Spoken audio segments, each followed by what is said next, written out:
आज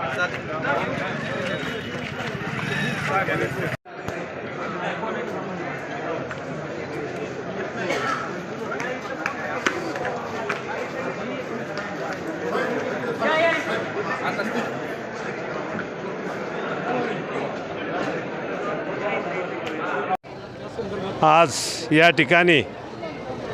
वाटार केरोली जिल्हा परिषद गटासाठी भारतीय जनता पार्टीच्या वतीनं या ठिकाणी वाटार केरोली जिल्हा परिषद गट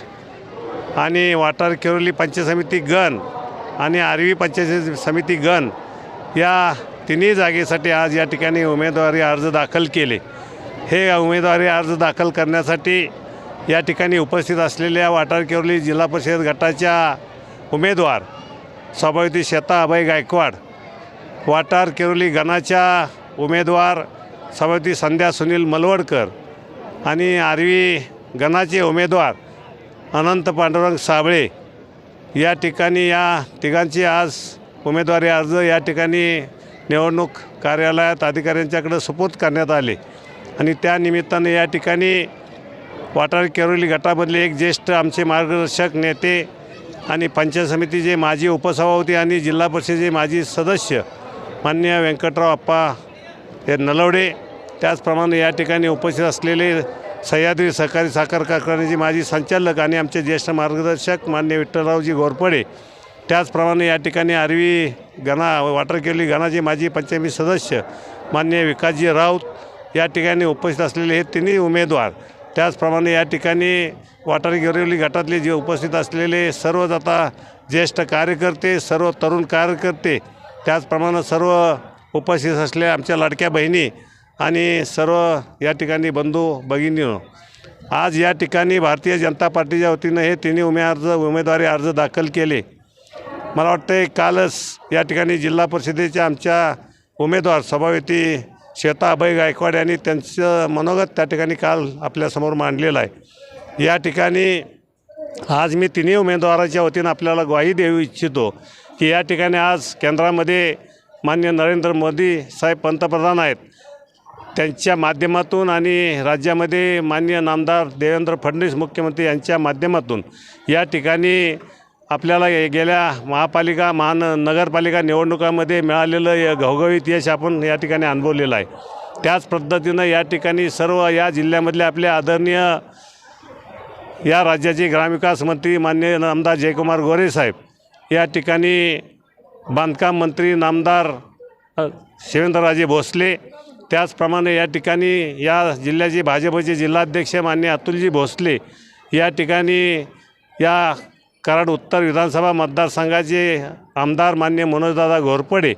त्याचप्रमाणे या लोकसभा मतदारसंघाचे खासदार माननीय उदयसिंहराजे भोसले, या सर्व नेते मंडळीच्या माध्यमातून एक संकल्प केलेला आहे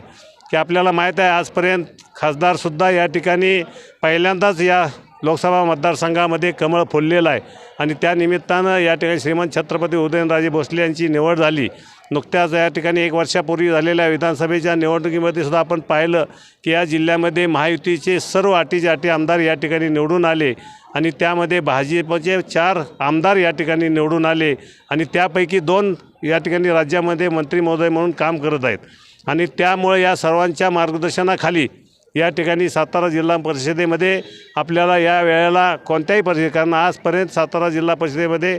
भाजपची किंवा महायुती सत्ता नव्हती, पण आता या वेळेला कुठल्याही परिस्थितीमध्ये भाजपच्या माध्यमातून या ठिकाणी भाजपचा झेंडा सातारा जिल्हा परिषदेवर आणि जिल्ह्यामधल्या सर्व पंचायत समित्यावर भाजपचा झेंडा फडकवण्याचं या ठिकाणी उद्दिष्ट सर्व नेते मंडळींनी केलेलं आहे आणि त्यासाठी म्हणून सर्व कार्यकर्तेसुद्धा जोमानं कामाला लागलेले आहेत। आम्हाला खात्री आहे या ठिकाणी वाटार जिल्हा परिषद गटामध्ये सुद्धा यावेळेला तिन्ही उमेदवार हे भाजपचे कमळाच्या चिन्हावर घवघवीत यश मिळवून विजयी होतील अशी मी आशा व्यक्त करतो आणि या तिन्ही उमेदवारांना मनापासून आपणा सर्वांच्या वतीनं आज या निमित्तानं आपले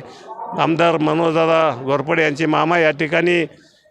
या ठिकाणी AB फॉर्म घेऊन उपस्थित राहिले त्यांचंही मनापासून या ठिकाणी मी स्वागत करतो. त्यांच्या सर्व सहकाऱ्यांचं स्वागत करतो. तुमचंही सर्वांचं या ठिकाणी स्वागत करतो. आणि आज उमेदवारी अर्ज दाखल झाले. उद्या छाननीचा दिवस आहे. छाननीला उमेदवारांनी आपण असला स्वतः तर ठीक, नाही तर प्रतिनिधी या ठिकाणी द्यावेत. आणि 27ला माघार आहे. 27ला माघार झाल्यानंतर चित्र निवडणुकीचं स्पष्ट होईल. त्या ठिकाणी त्या पद्धतीनं सर्व कार्यकर्ते कामाला लागतात. 27 तारखेला आपली निवडणूक माघार घेण्याची प्रक्रिया आहे. आता सर्व जे भाजपच्या माध्यमातून जे कार्यकर्ते आहेत ज्यांनी अपक्ष म्हणून उमेदवारी अर्ज भरलेत, निश्चित त्यांची जिल्हा स्तरावरची नेते मंडळी यांची कमिटी आहे आपली भाजपची कोर कमिटी 17 जणांची, ती कमिटी निश्चित त्या उमेदवाराला बोलवून घेऊन त्यांचं त्या ठिकाणी समाधान करून त्या सर्व उमेदवारांना या ठिकाणी थांबवण्याचा प्रयत्न करतील.